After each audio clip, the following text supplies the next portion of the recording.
সরস্বতী পুজোর দিনে করা এই বিশেষ উপায়গুলি পড়াশোনায় মনোসংযোগ বাড়াবে। এমন বিশেষ উপায় রয়েছে যেগুলো সরস্বতী পুজোর দিন সরস্বতী দেবীর সামনে করলে লেখাপড়ায় বিশেষ ফল পাওয়া যায়।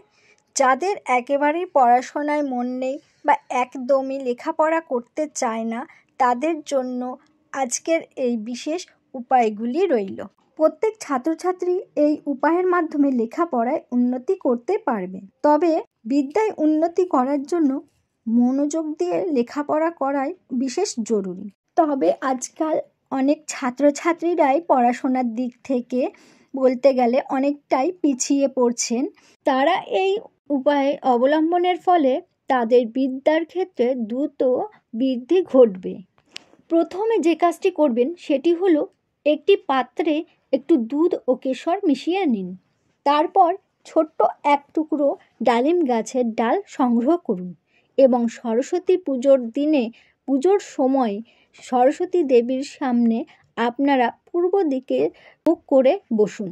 পুজো শেষ হওয়ার পর সেই ডালিম গাছের ডালটি দুধ ও কেশরের মিশ্রণে ডুবিয়ে ছোট বাচ্চাদেরকে মায়েরা তাদের বাচ্চাদের জিভে মা লিখে দেবেন এবং যারা বড় উপযুক্ত বিদ্যার্থী আছেন তারা নিজেরাই নিজেদের জিভে এই মা শব্দটি লিখবেন এবং মা সরস্বতীর কাছে নিজেদের মনোবাসনা জানিয়ে মায়ের আশীর্বাদ নেবেন।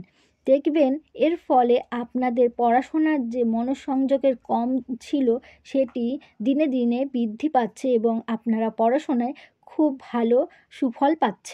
এরপর দ্বিতীয় উপায়টি করার জন্যে একটি বটপাতা, ছোট এক টুকরো যজ্ঞডুমুরের ডাল এবং একটি নতুন আলতা নিতে হবে। নতুন আলতাটি অবশ্যই মায়ের চরণে ছুঁয়ে নিতে হবে।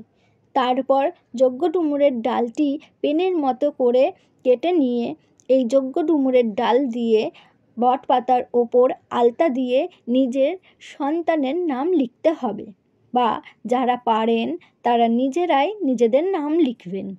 তারা যা কিছু মনস্কামনা রয়েছে তা এই পাতাটির মধ্যে লিখে দেবেন, মায়ের চরণে অর্পণ করবেন এবং পুজো শেষে তা জলে ভাসিয়ে দেবেন। এতেও আপনারা অনেক ভালো রেজাল্ট পাবেন। এছাড়াও অবশ্যই সরস্বতী পুজোর দিনে দেবী সরস্বতীর চরণে অর্পণ করুন এই জিনিসগুলি, যেমন পলাশ ফুল, বাসন্তী রং, সাদা কাপড়, কেশর, চন্দন, যে কোনো হলুদ ফুল এবং হলুদ রঙের প্রসাদ। এই উপায়গুলি কেবলমাত্র ছাত্রছাত্রী নয়, সঙ্গীত বা যে কোনো শিল্পের সঙ্গে যুক্ত লোকজনও এই উপায় প্রয়োগ করতে পারেন।